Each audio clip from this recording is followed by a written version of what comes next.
the Sugar Hill Gang. You don't stop. Rock it out, baby. Rubber to the boogity bang bang, the boogie to the boogity beat. Now what you hear is not a test. I'm rapping to the beat. And me, the groove, and my friends are gonna try to move your feet. It's tricky to rock around. That's right, on time is tricky. It's tricky, tricky, tricky, tricky. If you want it, you got it. You want it, baby, you Just bust the move. You want it, you got it. You want it, baby, you Break it down for me, fellas. The Humpty Dance is your chance to do the hump. Come on. do me, baby. Do the Humpty Hump. Come on, I do the Humpty Hump. Check me out, y'all. I do the Humpty Hump. Just watch me do the Humpty Hump.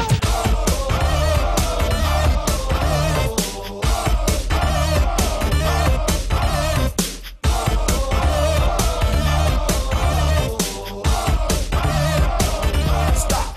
Hammer time. Jump around. Jump around. Jump around. Jump up and get down. Jump, jump, jump, jump, jump, jump, jump. What a hellified gangster lean. Getting funky on the mic like an old batch of collard greens. It's the capital S-O-S, I'm fresh and double O-P, D-O-double-G-Y-D-O-double-G, you see. It was all a dream. I used to read Word Up magazine. Salt and Pepper and Heavy D up in the limousine. Hanging pictures on my wall. Every Saturday, rap attack Mr. Magic Marley Marl.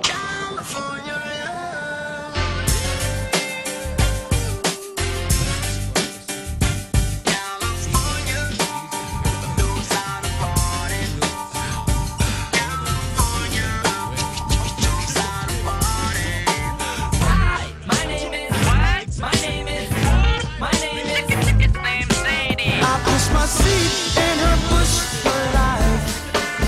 It's gonna work because I'm pushing it right.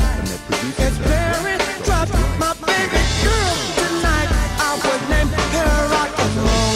Is it worth it? Let me work it. I put my thing down, flip it and reverse it. It's your primitive is why I need. It's your primitive is why I need. I know I got to be right now, cause I can't get much longer.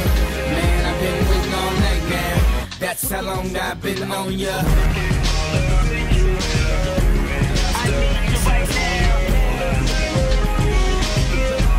I need you right now. Soldier boy, I'm in it. Why me crack it? Why me roll? Why me crack that soldier boy? That Superman? That why me crack that soldier? Now why me crack that soldier? Now why me crack that soldier? Now why me crack that soldier? Now what? Do the stanky leg. Do the stanky leg. Do the stanky leg. When I hit the dance floor. Do the stanky leg. Do the stanky leg. Do the stanky leg. Your favorite one.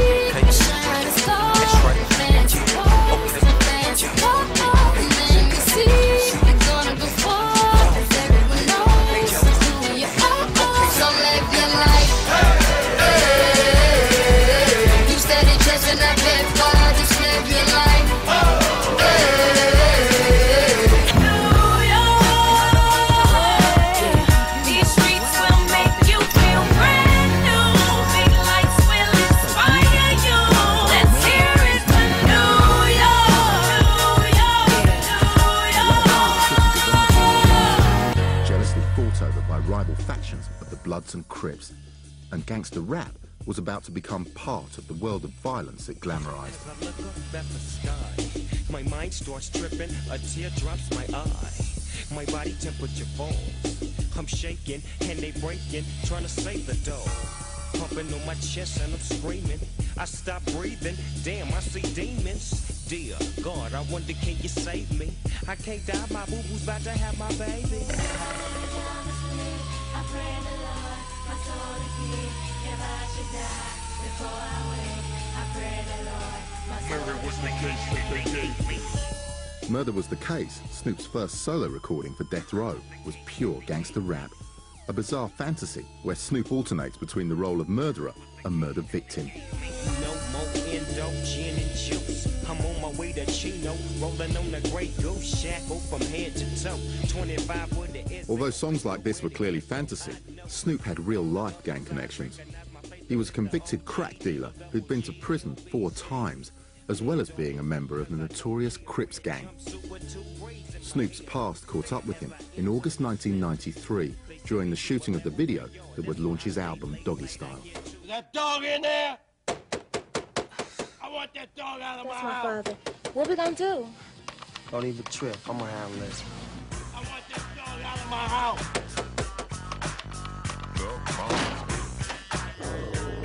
Dog out! Get this dog out! Help! Get this dog!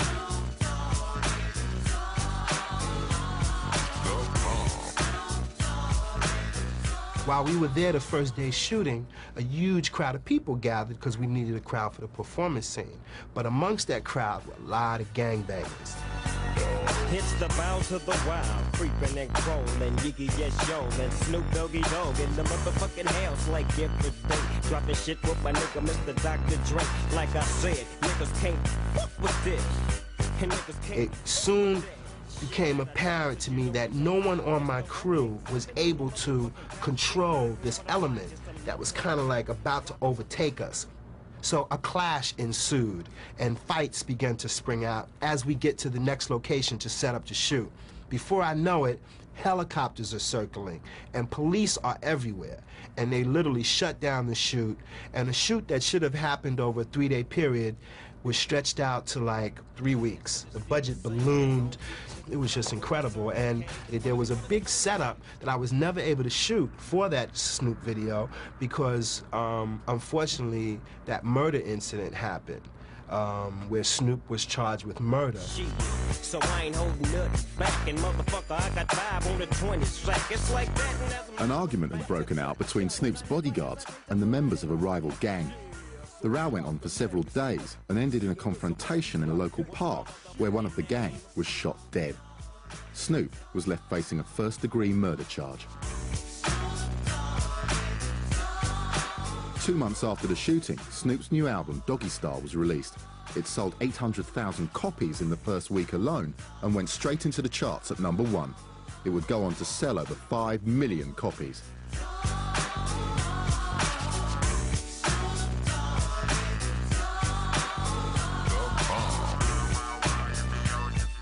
When Snoop was arrested for murder, it made him huge in a negative and positive way because he rapped about shooting people and getting in gunfights and fighting it out, and the very things he's rapping about, now he's going to go to court for. And it was a big deal because it took the illusion of gangster rap, which everybody had been saying before, it's just a story, it's just this and that. Now you got a guy that's talking about it who's arrested for murder, and that made it a different thing and a much scarier thing for everybody in the record industry. When Snoop's case came to trial, his lawyers argued that the killing had been an act of self-defense. We, the jury in above entitled action, find the defendant, Calvin Brodus, not guilty of the crime of murder in the first degree, in violation of Penal Code section... The jury believed him and found him not guilty. But Snoop's trial had destroyed the belief that gangster rap was an art form that could be separated from reality. The public now saw the music as part of street violence rather than just a description of it. And the publicity surrounding Snoop's trial had thrown a spotlight on a new campaign to stop gangster rap. No gangster rap! No gangster rap! No gangster rap! It degrades women, it glorifies violence, it's creating drugs, the culture of drugs, the culture of guns and rape. Dolores Tucker was a veteran civil rights campaigner of the 1960s and a Democratic Party activist. Now she trained her guns against gangster rap. Never let anybody denigrate you with these stereotypical images that you've fought for years to get rid of. And now you're going to have children come back and use the term nigger, use the name bitch, call us that when we're super women. What we had to do to raise those children and what we've had to go through in our struggle. It was much different from past criticisms. You couldn't just say it's a white conservative going after a black rapper or black artist. You could say it's a black woman who had marched with Martin Luther King, and she had a pretty good history. Prior to that, before Dolores Tucker, there was never a black person complaining about rap. Dolores Tucker's tactic was to single out artists like Snoop Doggy Dogg and then confront the labels who distributed them. Tucker uncovered a trail which led from Death Row, the biggest name in gangster rap, to one of the largest corporations in America, Time Warner.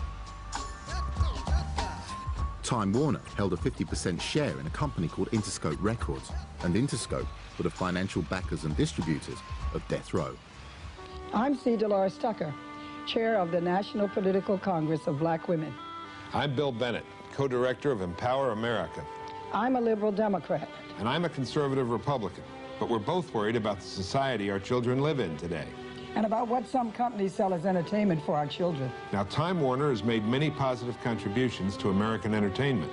But Time Warner's music division promotes music that celebrates the rape, torture, and murder of women. The lyrics are vulgar, offensive, and do terrible harm to our children. Isn't anybody at Time Warner embarrassed by these lyrics? If Time Warner doesn't see the light, parents, you ought to make them feel the heat. For more information, call today and find out what you can do. We decided that until the industry hurt us, we would buy stock and go to the stockholders meeting. And so since Time Warner was the one that was the parent body that was selling this music, we approached their board meeting, and many of their board members were shocked. They didn't even know that they were engaged in gangster rap till I told them about it. Time Warner, still reeling from a similar furore over Ice-T's Cop Killer 3 years earlier, were in no mood to fight. And there was another factor weighing on them. Sales data revealed that 3 out of every 4 rap records were being sold in white suburban areas. The majority of the Death Row sales were coming from young suburban